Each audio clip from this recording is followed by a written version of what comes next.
Bonjour, bienvenue sur Deauville la radio. Je vais vous parler aujourd'hui de Charles Trenet de Deauville. Charles Trenet, on le sait tous, il a considérablement marqué l'histoire de la chanson. Et non seulement il a marqué l'histoire de la chanson, mais il a révolutionné, il a introduit de la modernité, il a introduit du swing, il a introduit de la légèreté et de la poésie dans la chanson.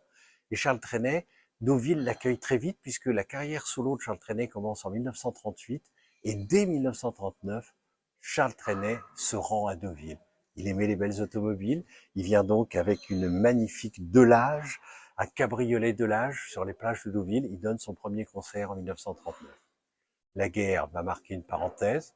Et après-guerre, le Casino met en place les galas du 14 juillet. Alors le gala du 14 juillet, c'était une tradition à Deauville formidable, c'est-à-dire qu'on se réunissait au Salon des Ambassadeurs et lors d'un dîner-concert, un artiste de la chanson chantait, déployait son récital, son répertoire, et en dernière chanson, il chantait la Marseillaise, et une fois qu'il avait chanté la Marseillaise, on ouvrait les rideaux, tout le monde se précipitait sur le balcon et assistait au feu d'artifice qui était tiré sur la plage.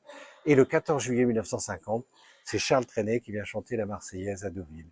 Et puis Charles Trenet va continuer de venir chaque été, il est adopté, il correspond tout à fait à la fantaisie, l'élégance, le goût du swing qu'on a à Deauville. Et chaque été, on aura rendez-vous avec Charles Trenet. Il va même écrire dans ses mémoires quelques jolis textes sur Deauville. Il y en a un, je voulais vous en lire un petit extrait où il dit très joliment « La mer se retire, on la voit s'éloigner comme on voit d'un bateau s'éloigner le rivage. C'est l'heure des enfants et des jeux. Ces baigneurs en maillot rose ou rayé, en moustache coquine.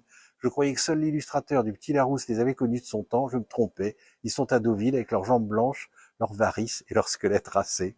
J'ai vu des femmes, beaucoup de femmes, des Parisiennes au dénuement compliqué, trop de francs-feluches, d'accessoires de bibelots, de fétiches autour de la taille, aux oreilles, aux bras et aux doigts.